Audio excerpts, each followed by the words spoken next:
Hello, welcome to the channel Why Stories. Enjoy watching. Fidel Sans was at home. It was a rarity lately. He was in the bedroom, talking on the phone with someone. His voice was loud, energetic, and businesslike. Was someone from work bothering him? Damn it!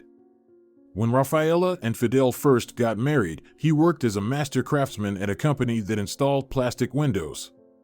The salary, of course, wasn't impressive, but it wasn't exactly destitute either. They could live decently on that money if they avoided extravagance. Rafaela also earned pennies at her telecenter. Honestly, their parents helped them out at first. But they had to act as if it were done discreetly, not directly. Fidel was very embarrassed by the fact that Rafaela's parents were supporting the young family. Rafaela supposedly received a bonus. It was money in an envelope from her father, or an unexpected long-standing debt was repaid to her. Well, they always had to come up with something. It didn't bother Rafaela at all. She wanted her beloved to feel calm and comfortable with her, not constantly worrying about whether his wife and her parents were supporting him. Rafaela always believed in her husband and knew he would definitely succeed. He was kind, determined, hardworking, and smart. Even after 3 years of marriage, she still thought her husband was the best person in the world. And now he was there, in the other room, discussing something. With whom? Probably with colleagues. For the first time in a month, he had a day off, but he couldn't stop talking about work. Or was it one of his friends after all? Because his tone was so unofficial, and he was clearly smiling. What were they talking about? Rafaela became curious. She got up from her chair, approached the bedroom, and stood behind the half-open door, listening. Rafaela was, as some said, born with a silver spoon in her mouth. This meant she was born into a wealthy family. However, her parents, Ernesto and Olivia Ortiz, couldn't always boast financial stability, quite the opposite.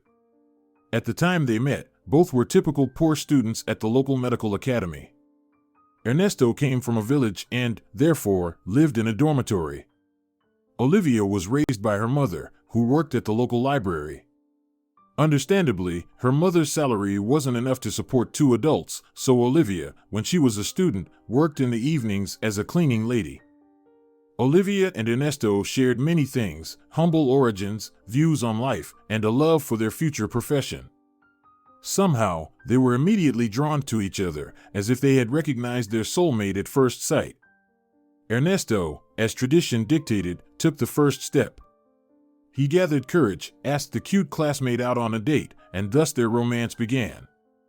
However, the lovers had to carve out time for meetings. Both were studying and working, and their schedules were very tight. After graduating from university, the couple got married. By that time, they had already decided on their specialties and found jobs in their fields. Olivia chose pediatrics and now worked at a children's clinic. Ernesto, on the other hand, joined the pediatric surgery center as an orthopedic surgeon. The salaries were small, but the workload was immense. It was a tough time: cramped living conditions, cutting back on everything possible, sleepless nights. But Olivia and Ernesto always supported and encouraged each other. The parents of the newlyweds kept hinting that they wanted grandchildren. It was the age-old stereotype that the next step after marriage was to have heirs. But the spouses were adamant about this matter. First, they needed to establish their careers, get on their feet, and then think about children, because a child couldn't live in such conditions, their parents working day and night, not having enough money for anything. The newlyweds didn't want that. Then somehow, the family's financial situation improved. Ernesto got a job at a private clinic, where the salaries were significantly higher. Soon, his wife started working there as well. The young couple even bought their own apartment. They got a mortgage, of course, but the payments were manageable for them. Now Olivia and Ernesto lived better, traveled, dined out in cafes and restaurants, and indulged themselves in nice things like extra new dresses or trendy gadgets. It was around then, closer to their 40s, that they started thinking about having children. However, they found out it wasn't so simple. Olivia had health issues that hindered conception and pregnancy. The spouses didn't lose hope, both being in the medical field. They had plenty of acquaintances and connections. Thus, a prolonged treatment process began. Olivia diligently followed all the doctor's recommendations, took pills on schedule, administered herself vitamin injections, followed a special diet, and regularly underwent all necessary tests. It seemed that with such a serious approach, success was inevitable, but there were no results, not even with IVF. Ernesto discouraged his wife from the complex procedure, knowing it was a significant strain on the body. Olivia so desperately wanted a child, but all was in vain. Every attempt ended in disappointment.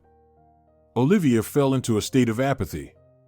She had everything she needed for happiness: a loving, caring, successful husband, an interesting job, and professional recognition. Moreover, she had many material things: a new apartment, a beautiful car, and a wardrobe full of clothes and shoes. But she envied a young girl from the neighboring building who was giving birth to healthy children one after another. She already had 3 of them. This young mother walked around in old, cheap clothes, but didn't look happy at all. She was rather tired. Of course, she had no idea that a wealthy, successful woman, driving up to the building in the evenings in a beautiful car, was watching her and experiencing such strange feelings. To distract his wife from her heavy thoughts and shift her focus, Ernesto came up with the idea of starting their own business and opening their own clinic. Olivia responded to the unexpected idea with enthusiasm. It seemed interesting to her, and she really wanted to distract herself. The spouses had the initial capital, having managed to save up the necessary amount during their time working at the private medical center. Both understood that they would likely just lose this money, but they decided to take the risk. After all, they were risking their savings by not taking out a loan, so they wouldn't go into debt. The adventurous project unexpectedly turned out to be successful. At first, they operated as a small office, then they rented a whole apartment for the clinic. Soon, they had to find a separate, spacious location. That's how their pediatric clinic appeared. At first, they worked for the idea, and then it was time to reap the rewards. The clinic started bringing in income, and quite a significant one. Now the spouses fully felt what it was like to be truly wealthy people. Olivia was overjoyed. She practically blossomed with the opening of the clinic. Ernesto, watching his happy wife, smiled. It was all worth it. Soon, another joyful event happened. Olivia realized she was expecting a baby, just like that, without any IVF, without taking any pills. She had long stopped undergoing treatment, letting go of the situation.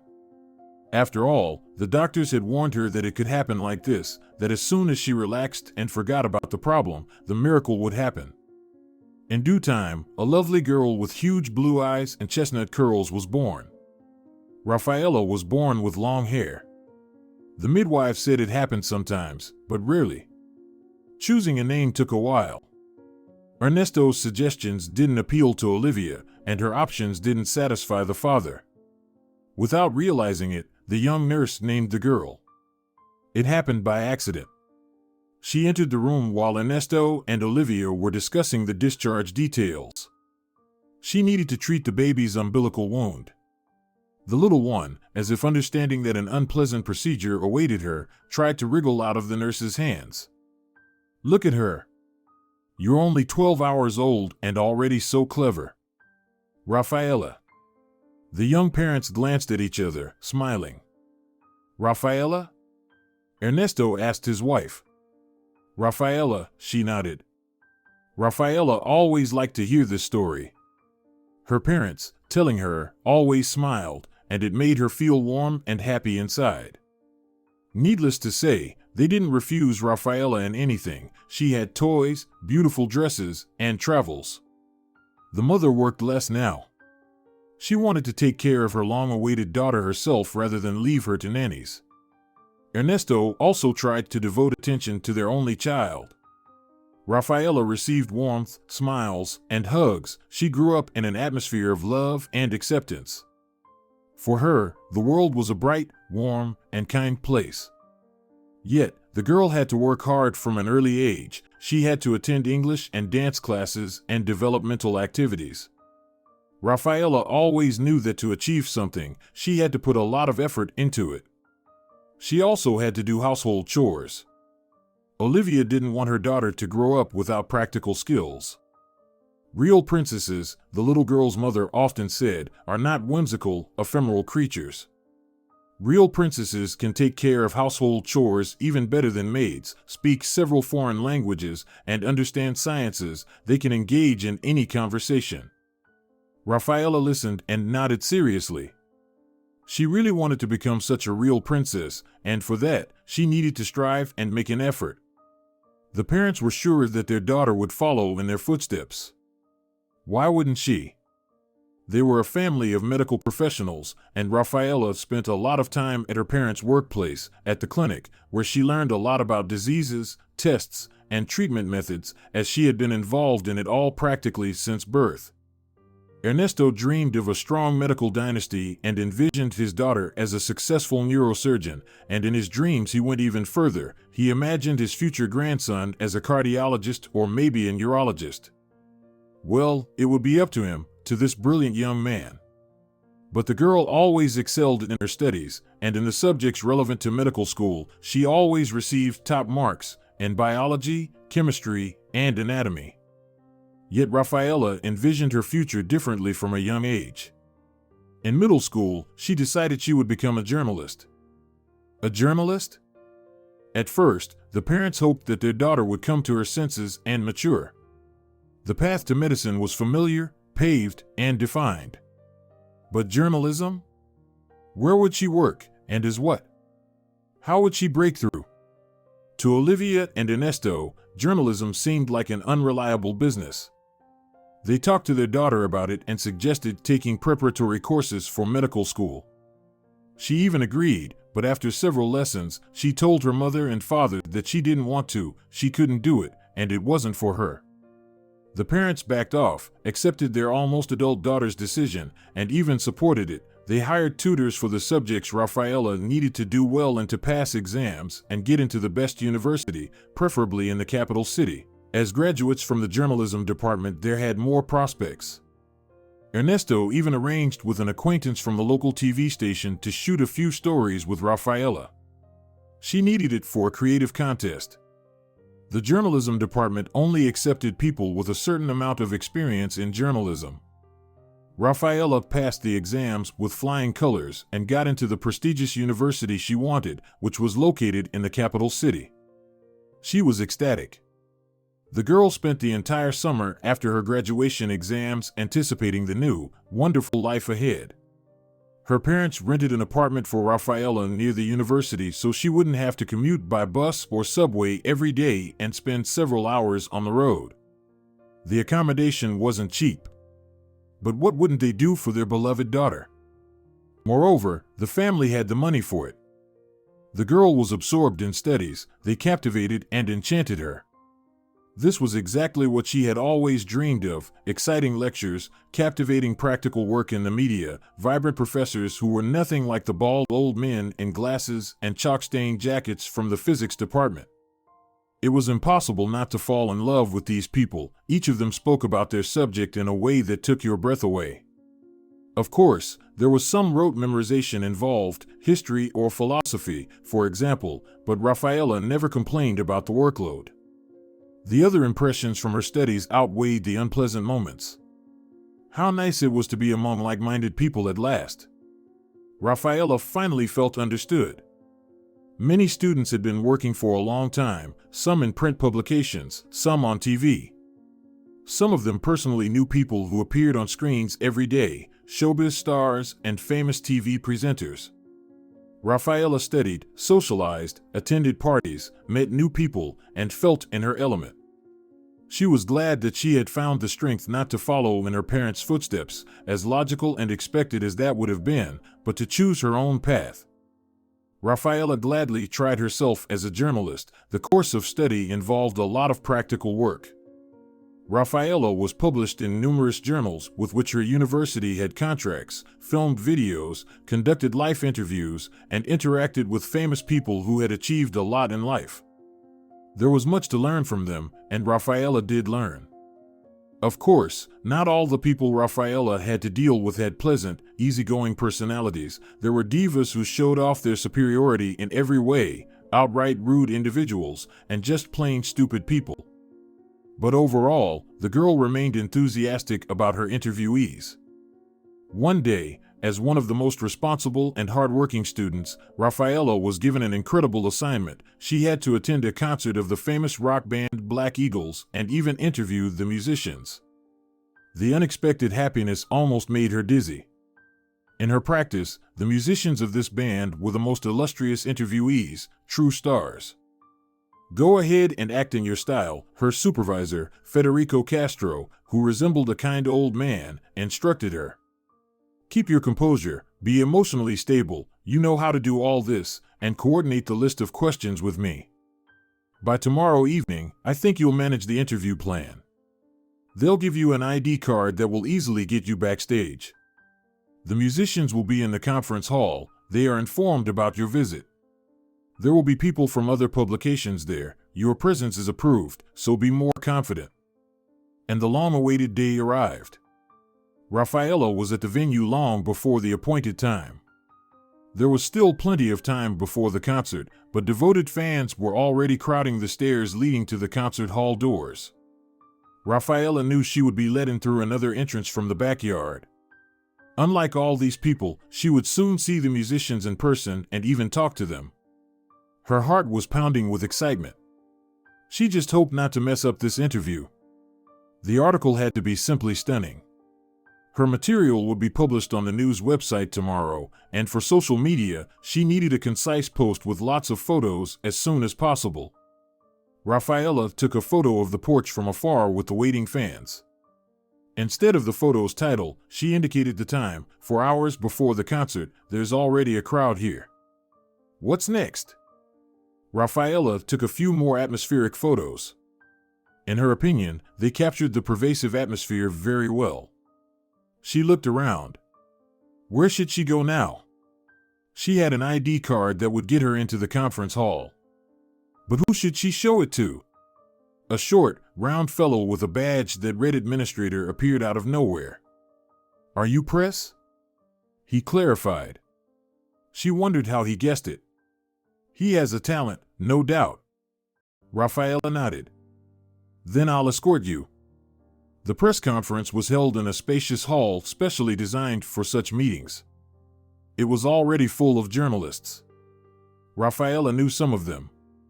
The interviewees were supposed to sit in front of the rows of chairs on a small stage behind a long table. Their seats were still empty, but everything was already prepared for the musicians' arrival. The chairs were close to the table, and there was a bottle of water on each seat. A little more time passed, and the hall filled up with representatives of the media. The administrator rolled onto the stage and announced that everything would start now. Rafaela's breath caught with nerves. It suddenly became unusually cold in her stomach, and she had goosebumps run down her spine. This was her finest hour. The musicians emerged from a side room. Everyone applauded them and took photos. Rafaela also took a few photos. And it began. Correspondents raised their hands, introduced themselves, and asked questions. The musicians answered, sometimes joked, and sometimes were extremely serious and incredibly candid. These rock stars were easy and simple, without any pomp or pretentiousness. Such a way of communicating was inviting and gave confidence and courage. Rafaela asked all her questions, the same ones that had been coordinated with her supervisor, and received detailed and thorough answers to each of them. It was an incredible feeling. She was interacting with people whom she had seen countless times on the screen before.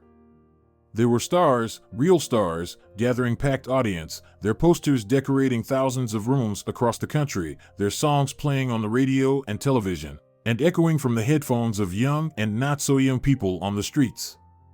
And they, these demigods, were looking at Rafaela as an equal, waiting for her to finish her question and then responding to her. At this conference, the girl suddenly realized that she would never be the same again. Something inside her flipped, and she felt like she was capable of anything and could achieve everything she wanted. It seemed like the musicians had infected her with their confidence and strength. Well, guys, thanks for the interesting conversation, the leader of the group and the oldest member finally summed up. It was great to chat with smart people, but the audience is already waiting for us, so excuse us, it's time for us to get ready. The hall was once again deafened by applause. Underneath it, with smiles on their faces, the musicians left the room and disappeared through the same door they entered. And then there was the concert. Of course, all the press representatives were invited to it. Rafaela took photos of the performers. Now they seemed familiar to her, almost like close friends.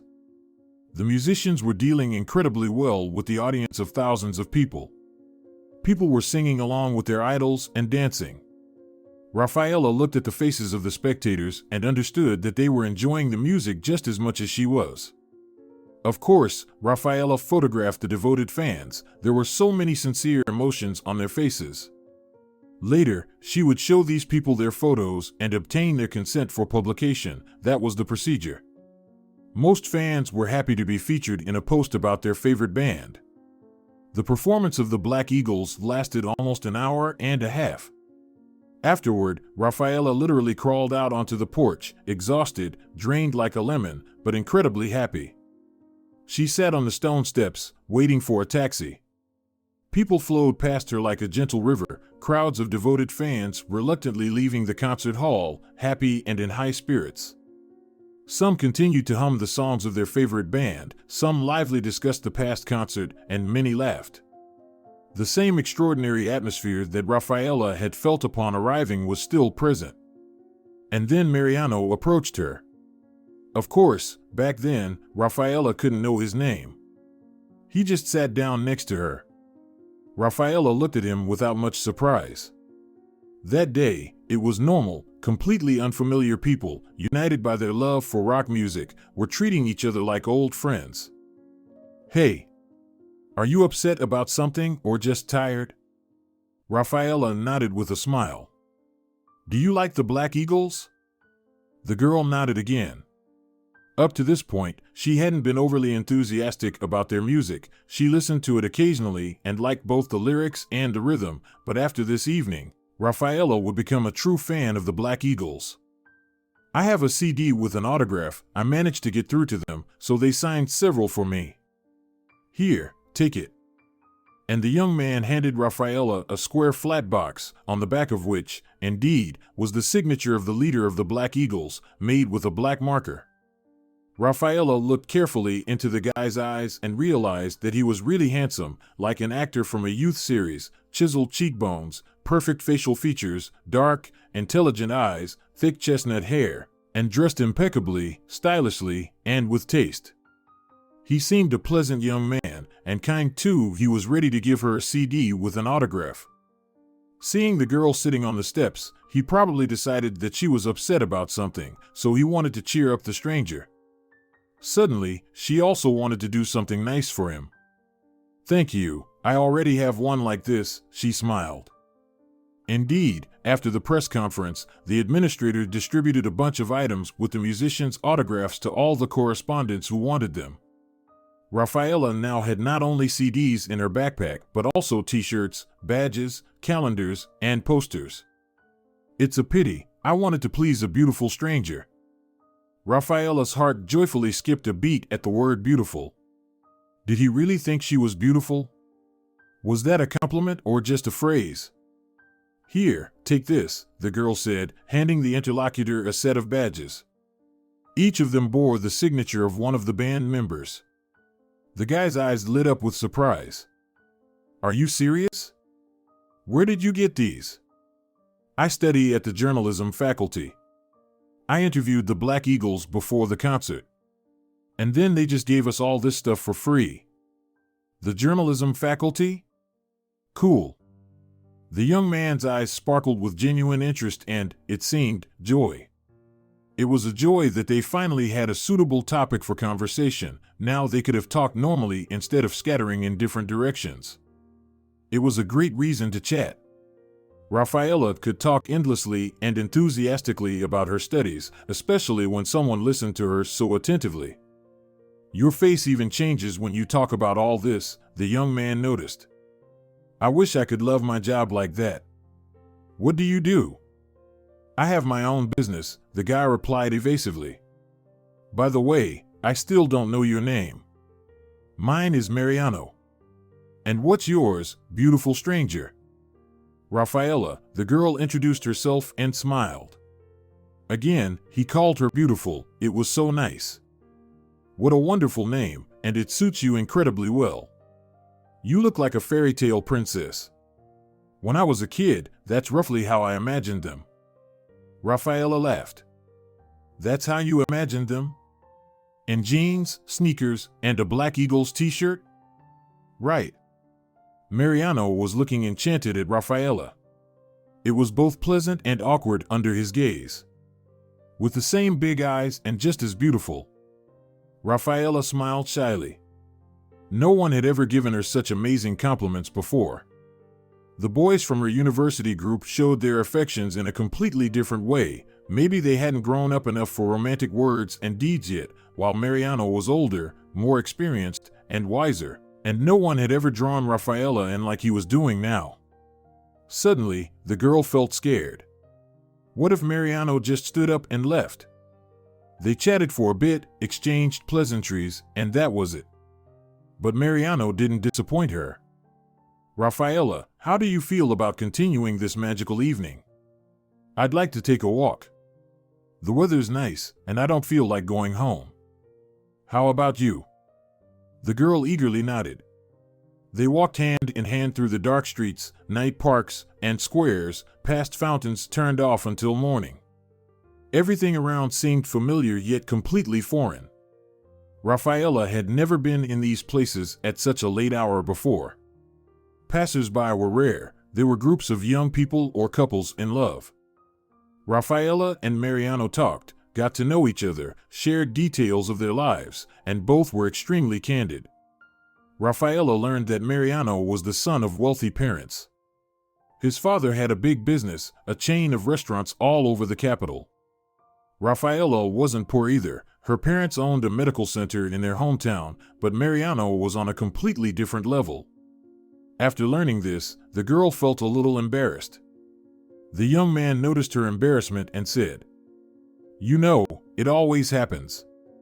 Every time new acquaintances find out about my parents, they immediately become reserved and start treating me like some kind of demigod, but I'm just like everyone else, nothing special. It's not me, it's my father, who built the business from scratch. Yes, I'm involved in the business. As soon as I got my diploma last year, I became the owner of several restaurants. I'm learning under my father's guidance, and I'm slowly getting the hang of it, but I'm no different from anyone else. Understand?" Rafaela nodded uncertainly.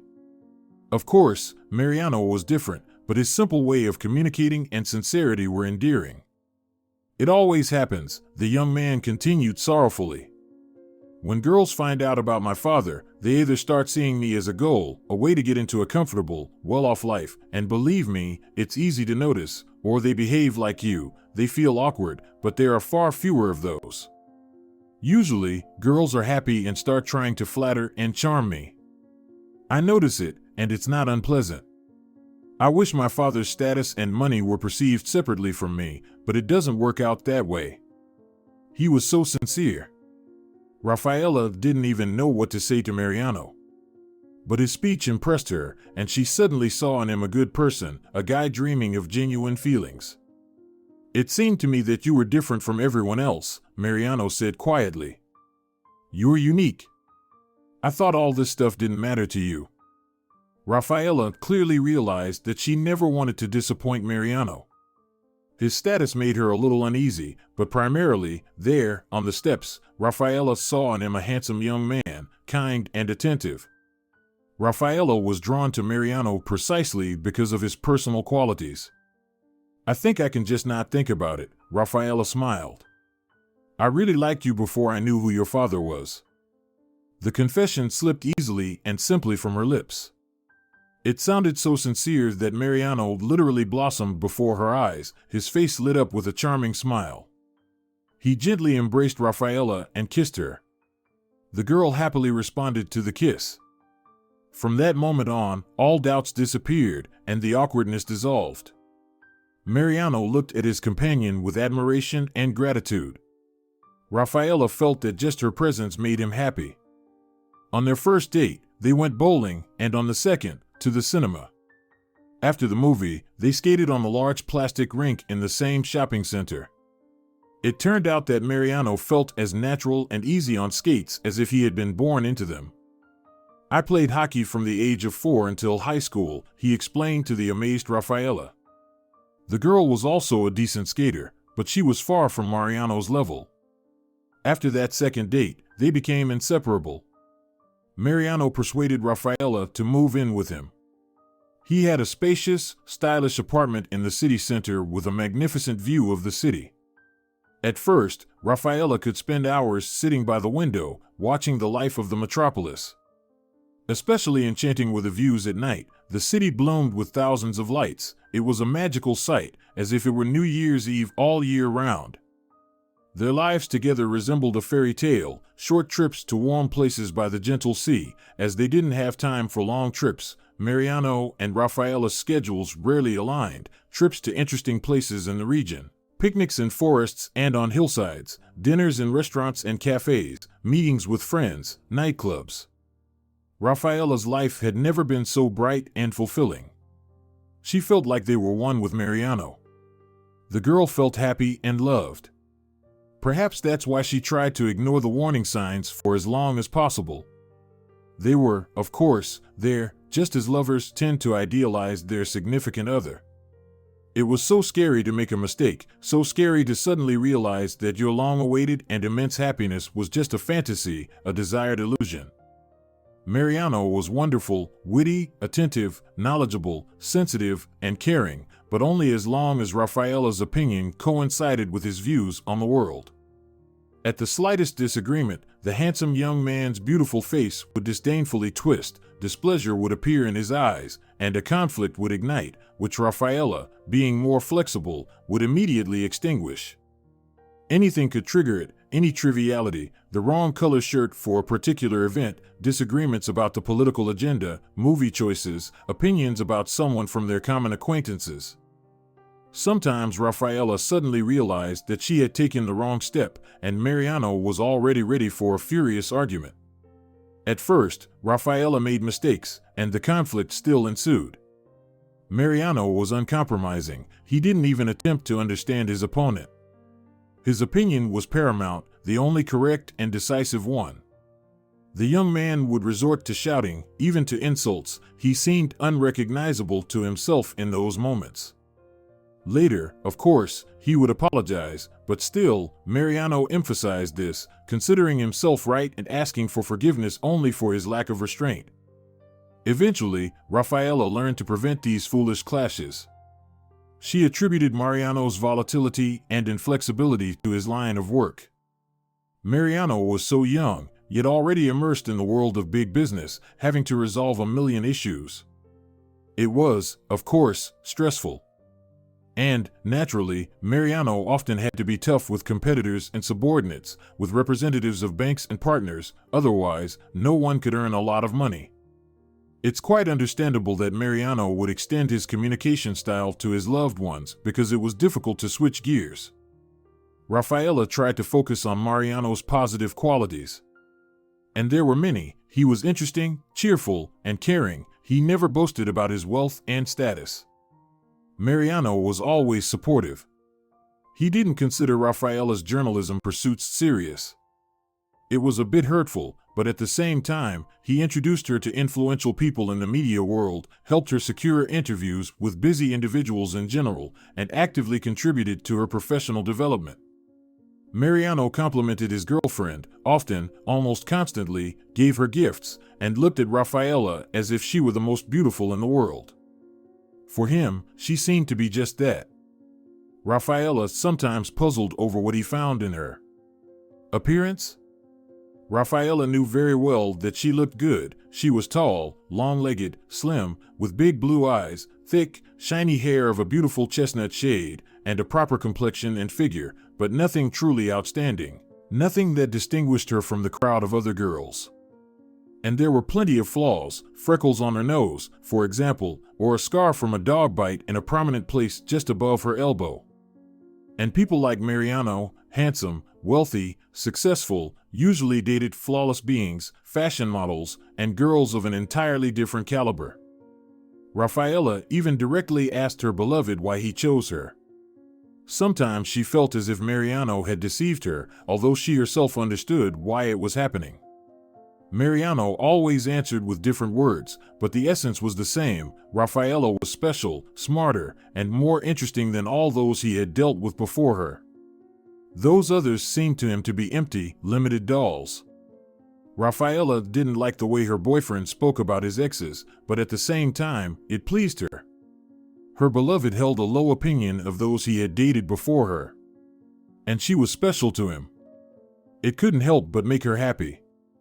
Both young people led vibrant and fulfilling lives. Rafaela attended seminars and lectures, practiced, and went on study trips, while Mariano worked, attended business meetings, and went on business trips. They lived in the same apartment and managed to miss each other because they hardly had time to be together. It even happened that Rafaela would return from another student tour to an empty apartment because, an hour and a half before her arrival, Mariano would head to the airport to fly somewhere else in the country to sign another contract. That's how they lived. The graduation was approaching.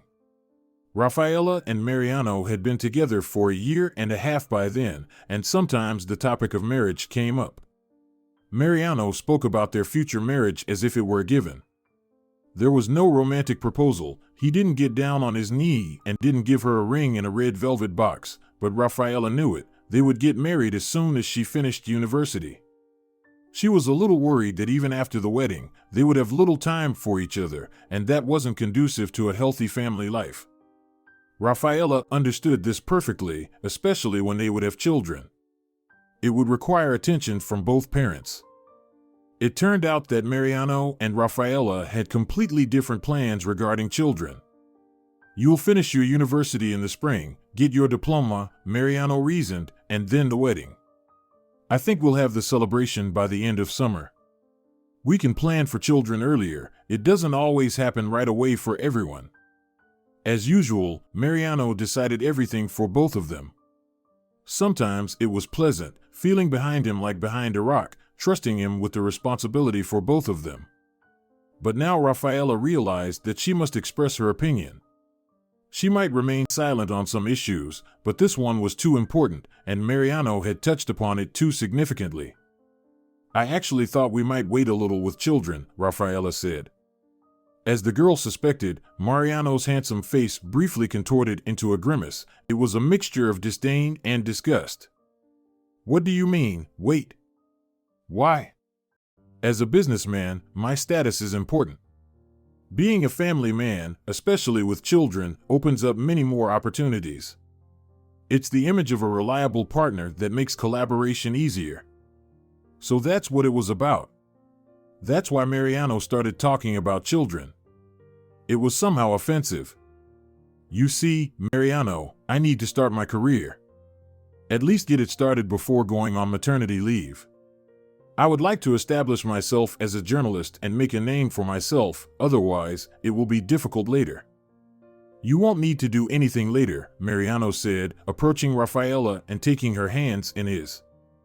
"Darling, you won't have to work. You'll stay home and take care of the children. Relax. Maybe you'll find a hobby you enjoy. You see, I already provide well for us." Rafaela realized that if she started arguing now, Mariano would get angry again and say a bunch of hurtful things. Of course, he would apologize, but the resentment would linger. Mariano couldn't stand objections. He wasn't willing to compromise on someone else's opinion. And it seemed Mariano had already made up his mind about everything, seeing no other future scenario. But this wasn't the kind of issue that could just be brushed aside. Here, everything needed to be clarified quickly because they were talking about their joint future. Couldn't they come to an agreement? Mariano, I'm not against having children, but you see, I didn't come here just for nothing. This is my dream to become a journalist, and I love what I do, just like you love your work. But you're a woman, Mariano interrupted. Your destiny is children, family, and husband. I don't understand at all. The wives and girlfriends of my friends dream of such a proposal, to do nothing and live happily on their husband's money. You won't know what it means to be refused anything. Mariano, you yourself said that I'm special, Rafaela reminded him. I did, and it's true, that's why I love you. But sometimes you talk utter nonsense, like right now. It was already offensive, but Rafaela understood. Mariano was getting worked up. She needed to soften him somehow. However, the girl couldn't find a compromise. Saying something that would calm her beloved down meant agreeing with him and accepting his will, but Rafaela couldn't do it. She didn't want to give up her career, and she couldn't see herself as a homemaker. No, it wasn't for her, and Mariano had to know about the plans of the one he wanted to make his life partner. They argued then. It was a rather ugly scene. Mariano yelled, his smart, dark eyes bulging. At that moment, those very eyes certainly didn't seem smart, and Mariano himself looked like an enraged bull, terrifying, contorted with rage, and pitiful. Unjust accusations rained down on Rafaela. Mariano was convinced that in the journalistic community, everyone sleeps with each other, with those they interview and those they feature in their stories. And Mariano also thought that it was disrespect towards him, a challenge to his ability to provide for the family, an attempt to show him as insignificant, and an attempt to compete with him in the matter of making a living. Rafaela listened and marveled. He had truly interesting thoughts in his seemingly intelligent and bright head. Did he love her? In moments like these, when Mariano, a balanced and reasonable person, turned into this screaming and spitting creature, Rafaela doubted it. As usual, reconciliation followed the argument. Mariano said the right words. I'll try to understand you, I promise. Rafaela smiled. She understood how much this promise cost Mariano. After all, he never bent towards others, always pressed on, went to the end, and here. Perhaps he really loves her. But you also need to put yourself in my shoes. We have to find some compromise. Maybe working part-time? Rafaela struggled to object. Like no one else, she understood the work of a journalist is not just a 9-to-5 job in the office, it's non-stop work, 24/7, and for those who want to achieve more, Rafaela included herself in this category. They needed to work even harder. No children, no housekeeping, not even part-time. But for Mariano's sake, she held back. He himself decided to reconcile, and he even showed that he was ready to compromise on something. Perhaps he would understand and realize it a little later. Rafaela would prepare him for this gently, unobtrusively. After all, they loved each other. That was obvious, and it mattered most. Their love, of course, would overcome all obstacles. And indeed, Mariano became much more lenient towards Rafaela's work affairs and her plans for the future. Later on, Rafaela realized that he didn't accept her but was simply indifferent. He no longer talked about the wedding, even though August, the month when the event was scheduled, was approaching.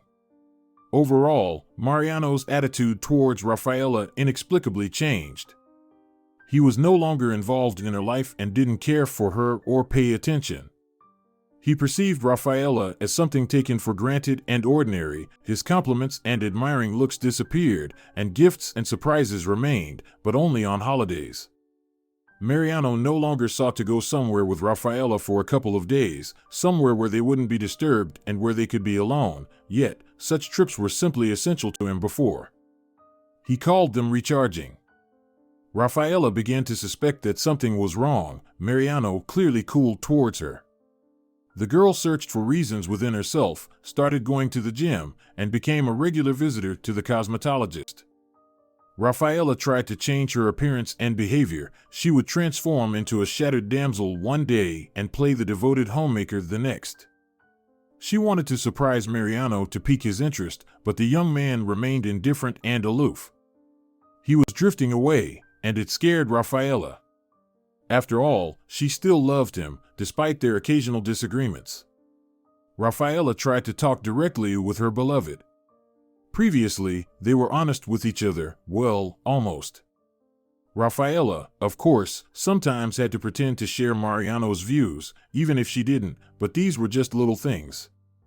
"It's all right," Mariano shrugged. "Why would you think something's wrong? I just have a lot of work right now. You know, I'm developing a new project, it's nerve-wracking, and there's a lot of hassle.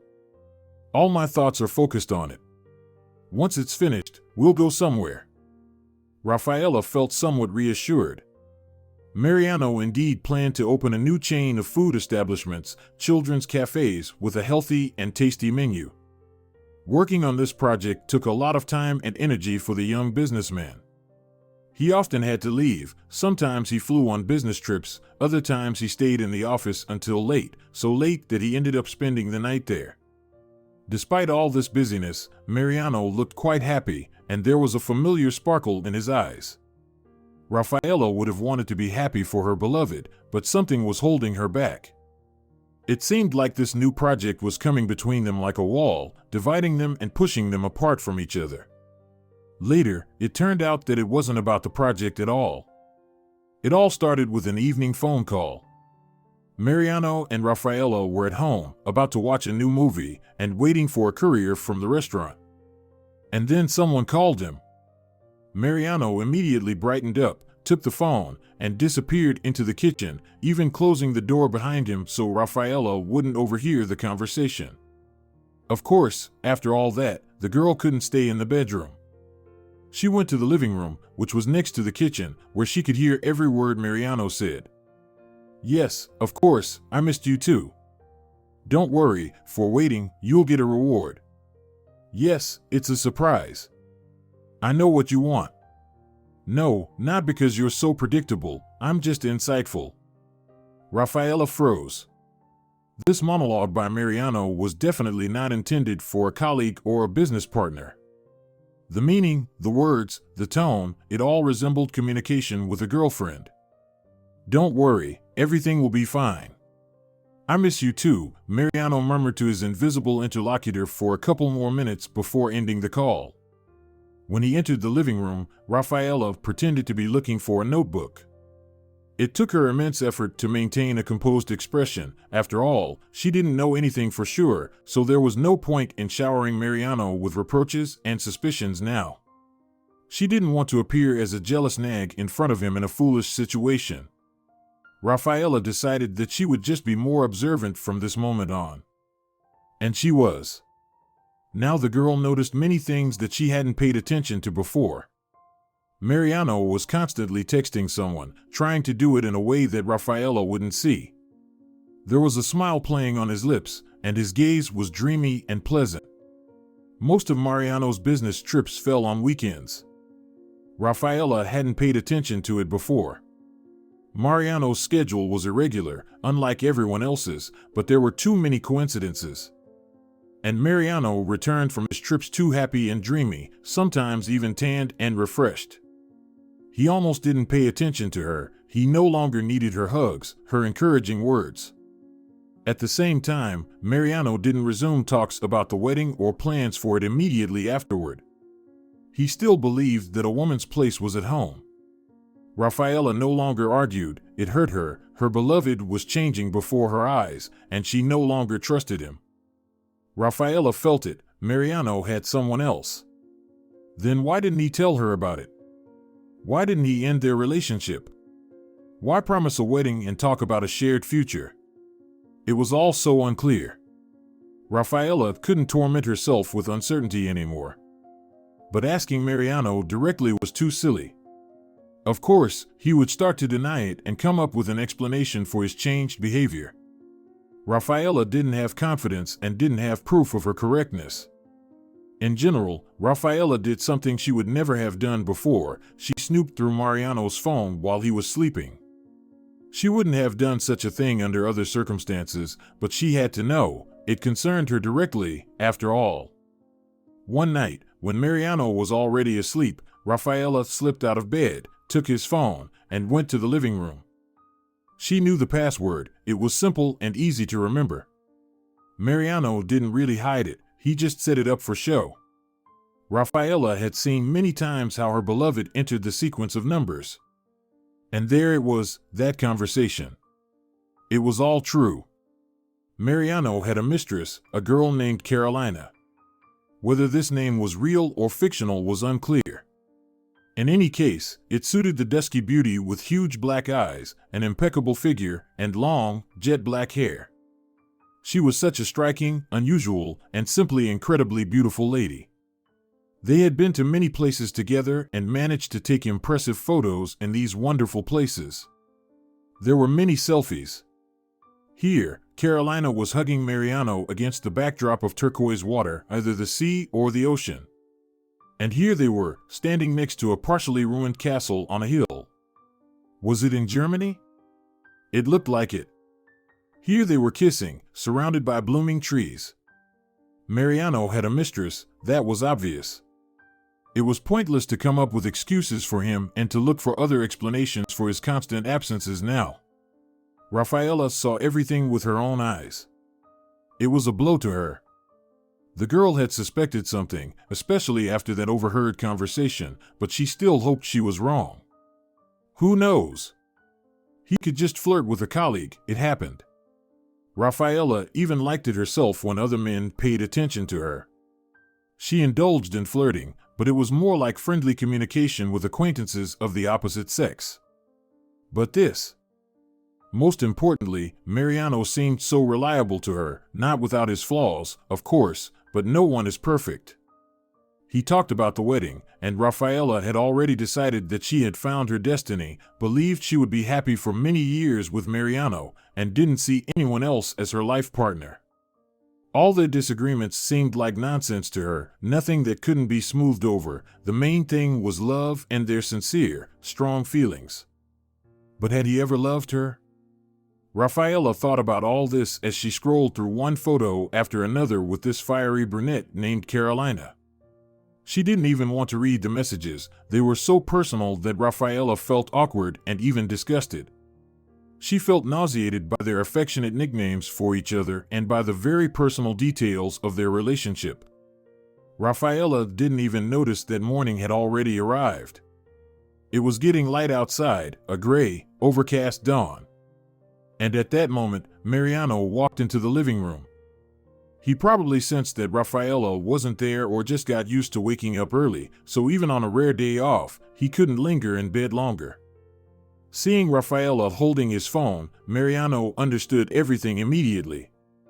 He was always quick on the uptake. Rafaela thought Mariano would be flustered, start justifying himself, or at least apologize, but he became angry and simply lost his temper. Since when did you develop a habit of taking other people's things? Mariano's eyes burned with righteous anger. Sometimes the best offense is a good defense, Rafaela murmured thoughtfully. What? I don't poke my nose into your things and your personal life, and you seem to have forgotten that, Mariano snapped. Mariano, how could you? If you need Carolina so much, why not just say it? What's the point of talking about a wedding, about a shared future? What does she have to do with anything? How can she possibly affect these plans? She's just a mistress, a beautiful girl to spend time with, nothing more, Mariano retorted. Why? Because every guy gets tired of monotony sooner or later.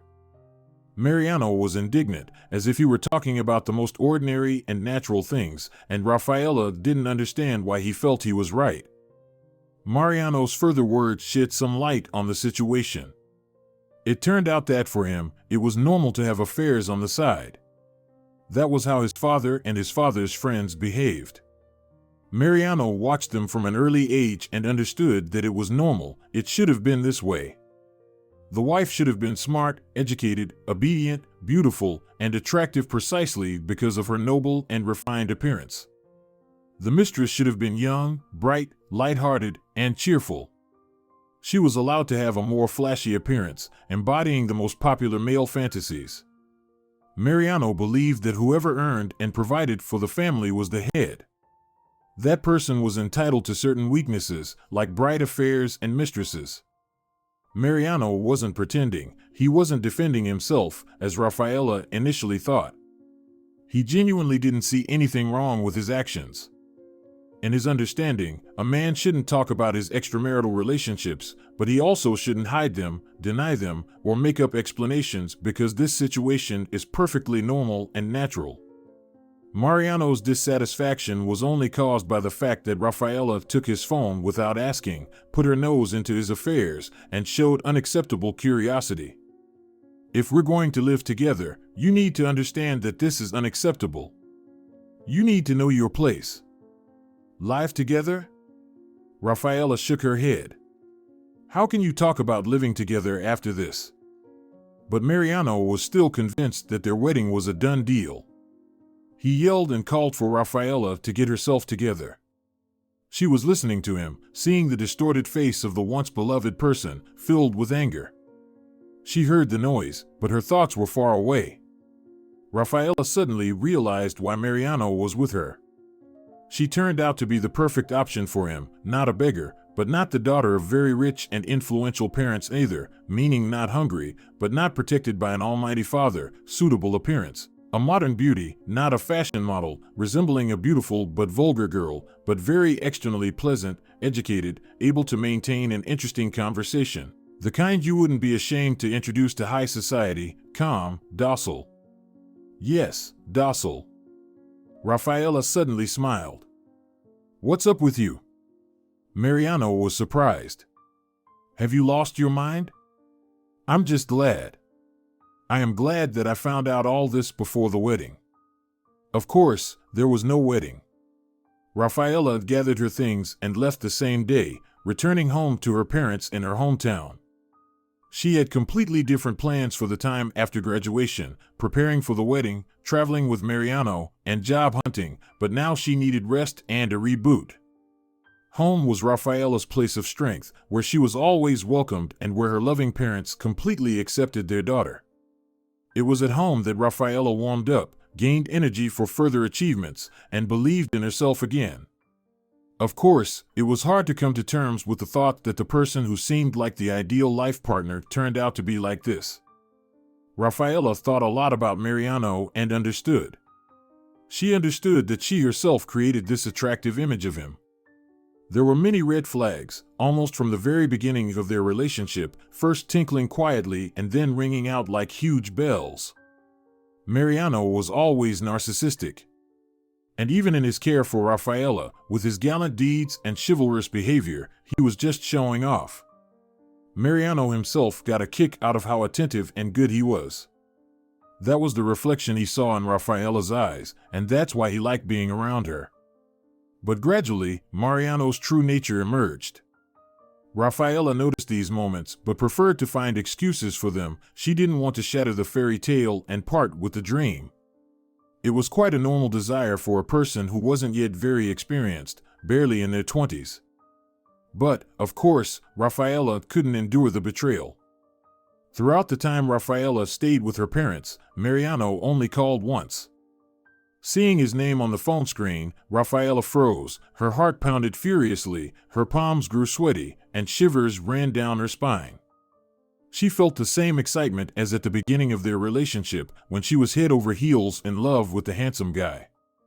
So, could it be that she still had feelings for him? Rafaela answered the call, not knowing how she would behave with Mariano if he suddenly started apologizing and making vows of loyalty, confessing his love. But Mariano only asked about what to do with the things that Rafaela hadn't managed to take. Should I send them somewhere or just throw them away? Tell me, it's kind of weird to have your stuff in my apartment. We broke up, after all. Judging by the background noise, Mariano had guests, glasses clinked, people talked, laughed, and loud music played. Mariano was having a good time. Perhaps that fiery brunette of extraordinary beauty was there right now. Mariano didn't seem upset about their breakup at all. Well, just throw everything away, Rafaela replied and hung up. She didn't see or hear from Mariano anymore, although sometimes he appeared in her dreams. Strangely enough, in her dreams, the guy appeared as kind, sincere, sensitive, and caring as he was at the beginning of their relationship. Sometimes this made Rafaela's heart ache afterward. These relationships weren't easy for her. Eventually, Rafaela pulled herself together and decided to return to the capital. Her parents, as always, supported her. Ernesto paid for her rental apartment. Olivia helped her pack her suitcases. They hugged and said goodbye, and Rafaela went to conquer the capital again, only this time she already had a diploma. Rafaela firmly decided that it was time to focus on building her career. There shouldn't have been any romances or serious relationships. She needed to concentrate on work, achieve something, become someone, and then everything else would follow.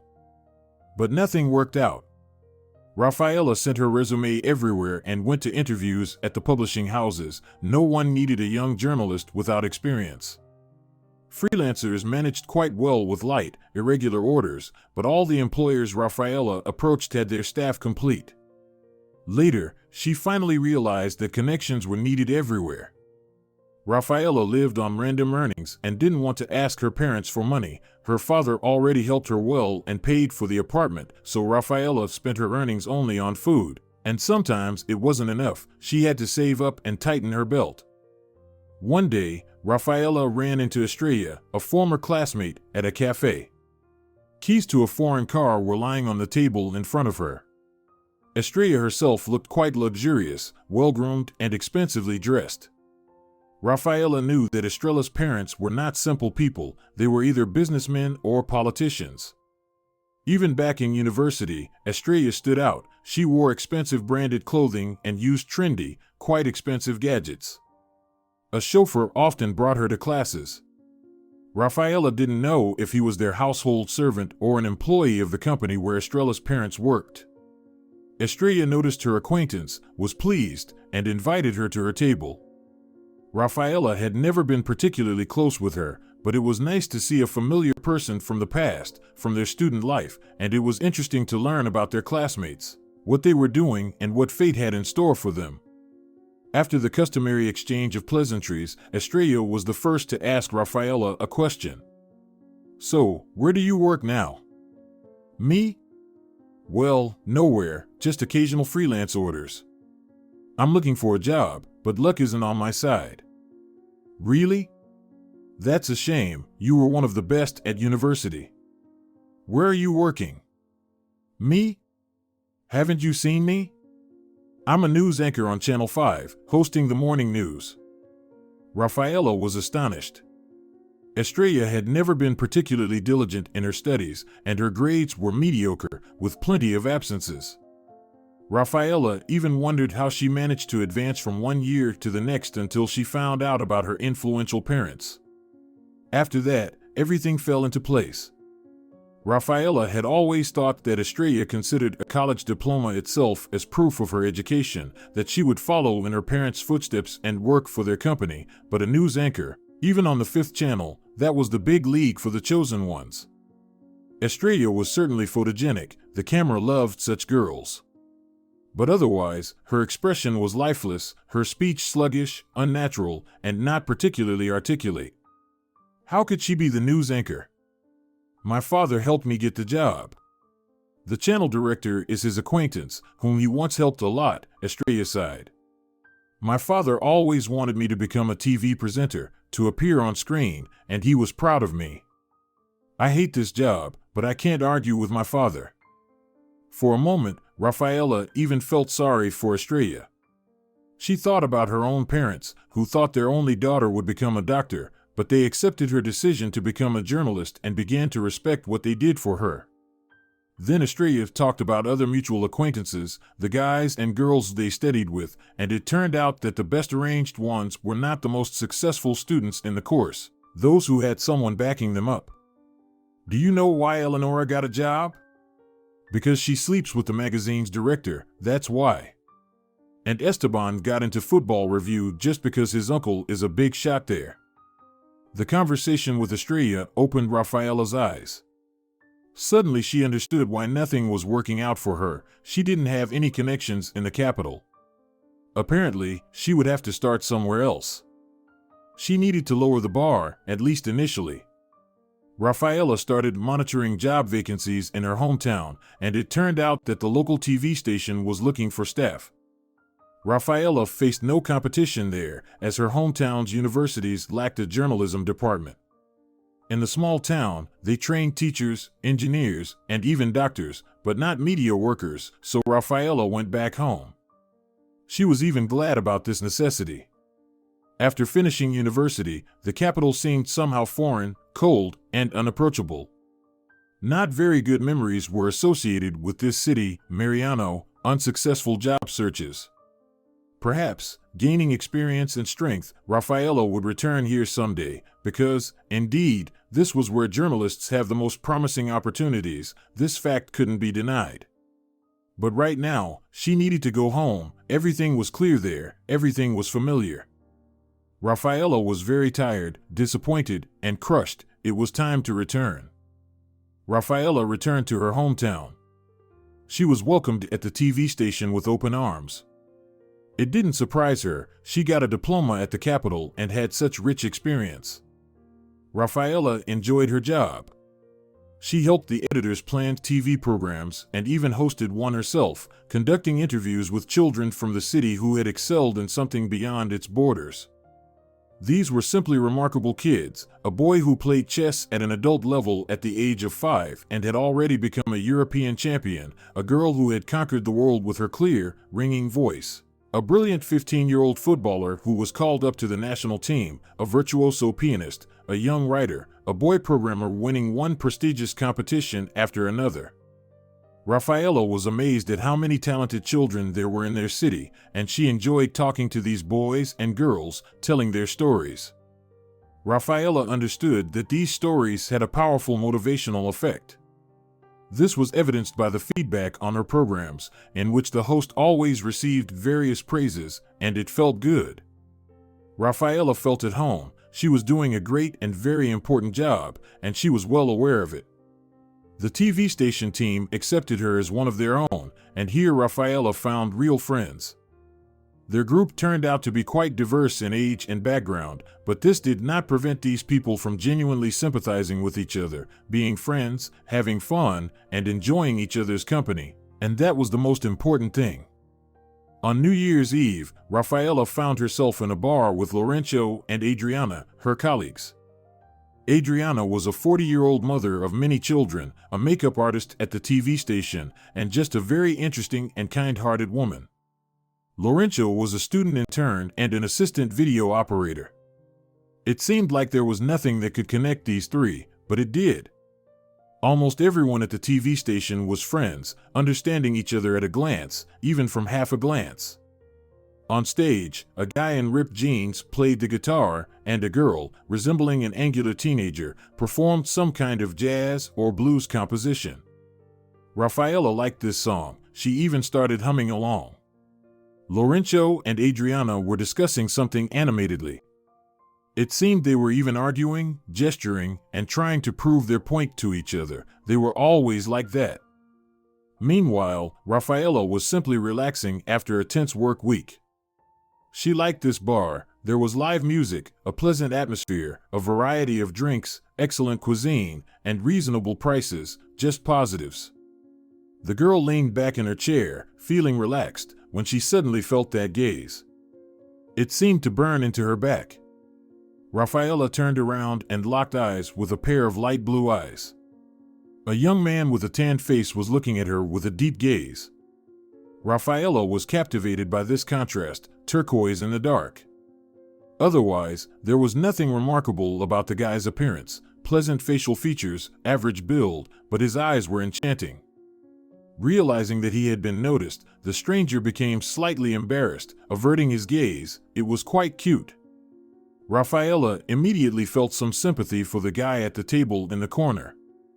A pleasant warmth suddenly spread through her body, and she felt it in every fiber of her being. He liked her, he fell in love with her. This made Rafaela feel even more confident, and she was glad that she dressed so strikingly for work today. She was wearing slim trousers with sharp creases and a form-fitting turtleneck accentuating the graceful lines of her body. Shortly afterward, the young man gathered courage and approached to introduce himself. Adriana and Laurencio were dancing near the stage at that moment. Rafaela didn't join them. She wanted to stay at the table alone. It was as if she felt that the blue-eyed brunette was waiting for the right moment. And it happened. The guy introduced himself as Fidel. Rafaela also said her name. Like everyone else, the young man was slightly surprised. Well, indeed, her name was not too common, or rather, nowadays girls were often called that, but there weren't too many adults named Rafaela. Fidel complimented Rafaela, making her head spin. He didn't have Mariano's charm, wasn't as confident, and was much more modest, but also more sincere. That's what won her over. Warmth and acceptance radiated from Fidel. Rafaela was just basking in it. She wanted the moment to last forever, for Fidel to always be sitting next to her like this, talking about something or asking questions that she would gladly answer. They got to know each other, and the longer they talked, the faster mutual sympathy grew. Adriana and Laurencio returned to the table, exchanging meaningful glances. "Laurencio, can you give me a lift?" Adriana asked her young colleague. "Of course," he responded eagerly. "As for me, I'll stay here a bit longer," Rafaela told them. Fidel's eyes sparkled with joy at these words. "Sure," Adriana nodded, "just don't forget to call me when you get home." And they disappeared, leaving Fidel and Rafaela alone. Rafaela was very grateful to them for this. That evening, Fidel walked Rafaela home, and the pre-New Year weather allowed it. It was warm enough, and snowflakes were falling heavily from the sky. Fidel was somehow so familiar. Rafaela immediately trusted him, despite her recent disappointment with Mariano. Fidel was completely different from Mariano, less gallant, less ostentatiously attentive. Fidel didn't speak much, he acted. He wrapped his scarf around Rafaela's neck when he thought she was cold, and at the right moments, he offered her his hand to help her over the snowdrifts. They started dating. Now Rafaela knew everything about Fidel. He grew up in a poor family, not just poor, but destitute. His mother raised 3 children alone, Fidel, the eldest, and twins, a boy and a girl, who were much younger than the first son.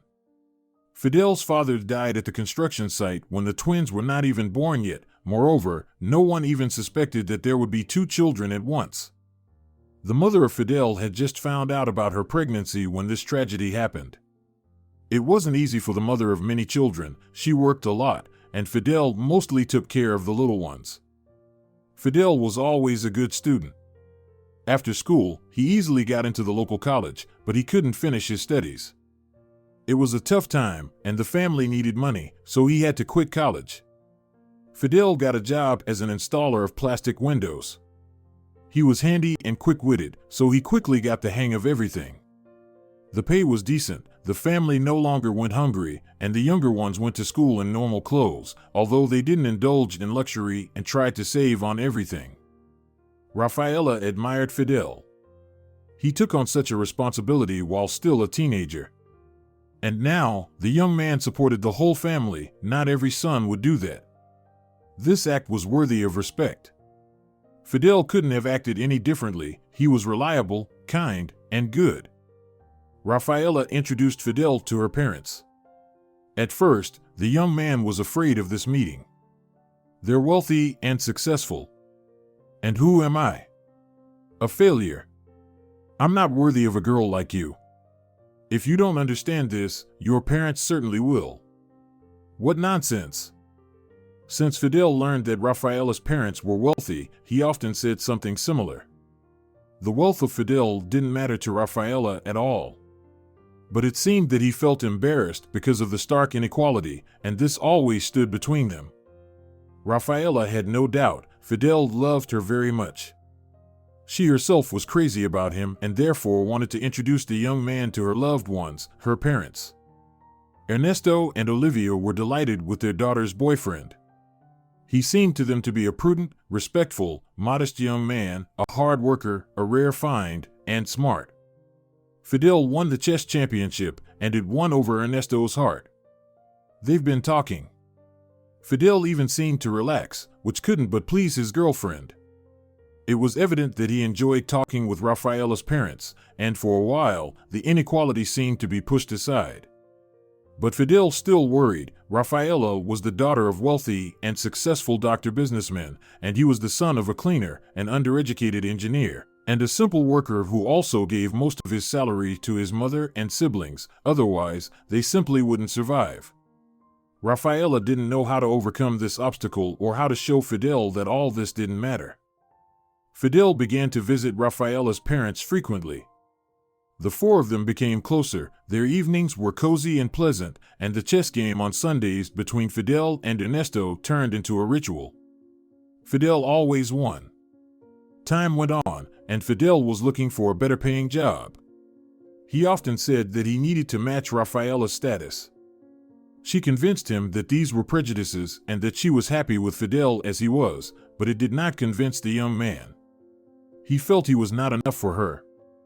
Rafaela even understood him a little. She herself felt something similar when she was with Mariano, this golden boy of incredibly successful and wealthy parents. She understood, but she didn't know how to break down this fabricated barrier. One day, Rafaela's parents directly spoke about the wedding. "What about you two? You're still dating. Do you plan to formalize your relationship?" Ernesto asked Fidel in a semi-joking manner. Rafaela froze. Her father, of course, was tactless, but, on the other hand, he showed Fidel that he didn't mind his daughter marrying a groom who didn't earn enough. And besides, Rafaela was very curious to know what Fidel would say. The guy immediately seemed to darken. "You know, I don't earn much." "So what?" "I don't earn much either," Rafaela interjected. "You know, even less than you, so everything's fine." "That's it," Olivia smiled, "everything's fine." But Rafaela's used to a different life. Fidel decided to be completely honest. "I just won't be able to give her what she deserves. I can't do it, not yet." Rafaela winced as if in intense pain. Did he really not understand anything? Didn't he see that his success wasn't important to her? She cared about something else entirely. "There's nothing to worry about," Ernesto put his hand on Fidel's shoulder, encouraging him. "You don't know our story. When my wife and I got married, we had absolutely nothing. It all came later. With years and experience, we achieved everything together. So I understand perfectly. Don't worry. The main thing is that you're the right, faithful person." This conversation changed a lot. Fidel began to feel more confident. His anxiety about social inequality didn't completely disappear. He still felt awkward about it and continued to look for ways to earn a more decent living, but the guy still dared to propose to Rafaela. They got married and moved into the apartment that Rafaela inherited from her grandmother. It was a 2-bedroom apartment, not in the best neighborhood of the city. But the newlyweds decided to start almost from scratch, just like Rafaela's parents once did. They declined Ernesto's generous gift, a well-appointed, spacious apartment in the center, and he got them right. Rafaela's parents still supported the young family, but secretly, so as not to embarrass their son-in-law, and he tried very hard to achieve something. Rafaela was happy. This was exactly how she imagined a happy family life. Fidel turned out to be a wonderful husband, caring, sincere, and gentle. They didn't have a period of getting used to each other, as everyone warned them about. Everything went smoothly and naturally. Household duties were somehow distributed on their own. Overall, everything seemed fine, but she overheard the conversation. Fidel was clearly not talking to a colleague. It wasn't a business call, as Rafaela initially thought. Fidel was rejoicing about something, and he was talking to a woman. "Yes, of course, you were right. You told me from the beginning, I know." "No, what are you talking about?" "My wife doesn't know yet. She didn't need to know this, but I'll tell her, I promise. I can't believe it all worked out for us. I'm so happy. I've never felt such emotions before." Rafaela felt a wave of icy shivers run down her spine.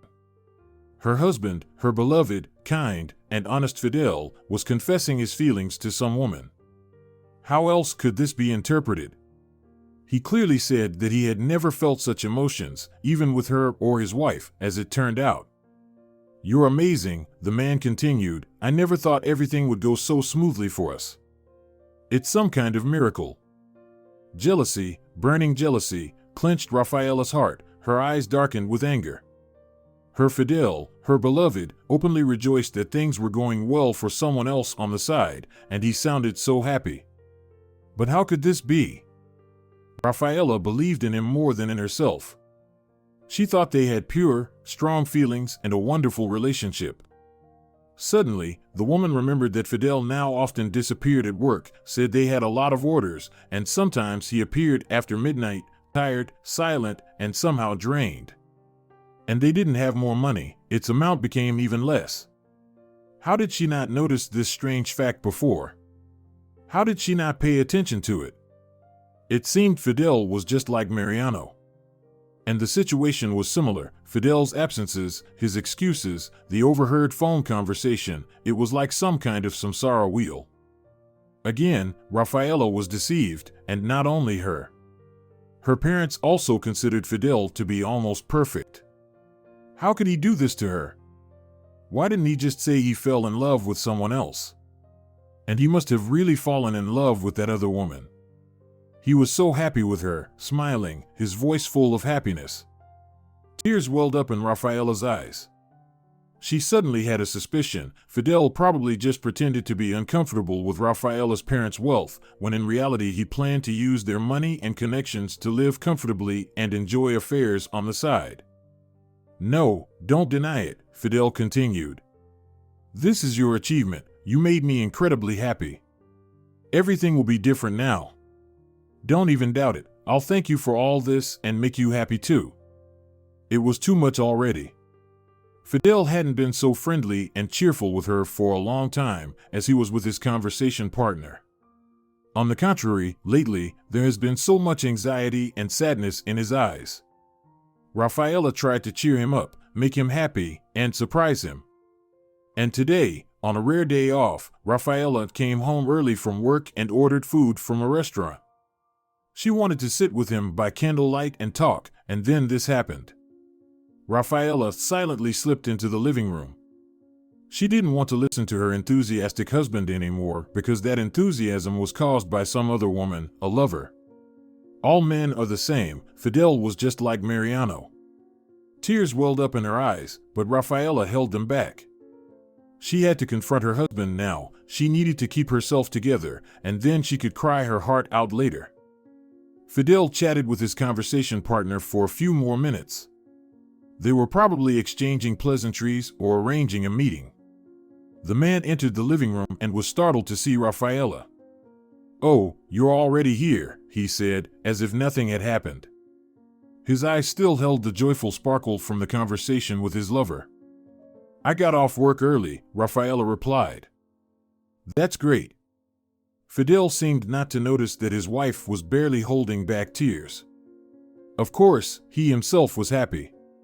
In such a state, people often don't see others suffering. "It's great that you're home because I have some news for you." Rafaela tensed up. Was he planning to tell her about the divorce right now? It wouldn't work out. She would leave him first. How painful and scary it was to have to do this. "I heard everything," Rafaela said, her voice icy. "Did you?" Fidel was taken aback. "What exactly?" "My conversation with Paulina?" "So, you're aware of everything?" Rafaela nodded grimly. But Fidel, on the contrary, beamed. "Well, I wanted it to be a surprise," he said. "It'd be a bad one," Rafaela said grimly. Her voice trembled. Emotions were getting the better of her. "Wait. What's going on?" Fidel finally noticed something was amiss. Oddly, he seemed surprised. But what was there to be surprised about? Did he think she should have jumped for joy at the news of his mistress? "Explain to me when this mistress of yours appeared, Paulina," you said. "Paulina?" Fidel asked, then smiled broadly. "Rafaela, what are you talking about? Paulina's not a mistress. She's my former classmate, and even before that, We went to kindergarten together as childhood friends. She works at a bank in the business lending department, and thanks to her connections, I got a large loan at minimal interest rates. What? Rafaela's turned to be surprised, her eyes wide. I didn't want to be a burden on your family, and you shouldn't have to endure sacrifices because of me. I was supposed to ensure us a happy future and a comfortable life. Rafaela nodded. She knew all this perfectly well. She had heard it more than once or twice. So I thought about how many years I've been working as a window installer, working for my uncle, but I have enough experience and knowledge to open my own business. I also have the necessary connections. I know where to find clients. I'm quite familiar with this business, after all. So, Fidel decided to take a risk and start his own business. His classmate helped him get a loan, and work was in full swing, which was why Fidel disappeared for days, looking so tired and worried. It was unclear whether the business would succeed. But the guy put everything, even more than everything, into this business and took out a loan, even at minimal interest rates, but still. I didn't tell you because I thought it might not work out. I wanted to present everything as a fact. And now, the moment has come. We signed a contract with the shopping center, everything is already signed, and work is underway. We've got the first money. So, I called Paulina to share the joy. After all, she helped a lot to get me this loan. If not for her help, no one would have approved such a sum for me, and she helped, so I promised to thank her. And you, it turns out, heard everything and thought Paulina was a mistress. Rafaela nodded silently. Suddenly, she felt a little amused and a little embarrassed, but most importantly, happy that everything worked out and that she didn't have to be disappointed in Fidel, happy for his success. Perhaps now this last barrier between them would disappear, and that would be wonderful. It was happiness. May I invite you to a restaurant? Fidel smiled gallantly and offered Rafaela his hand. The intercom buzzed. No need for a restaurant. The restaurant came to us. Rafaela smiled and went to open the door for the courier. Indeed, they had something to celebrate today. If you're enjoying it as well, leave a like and subscribe to the channel.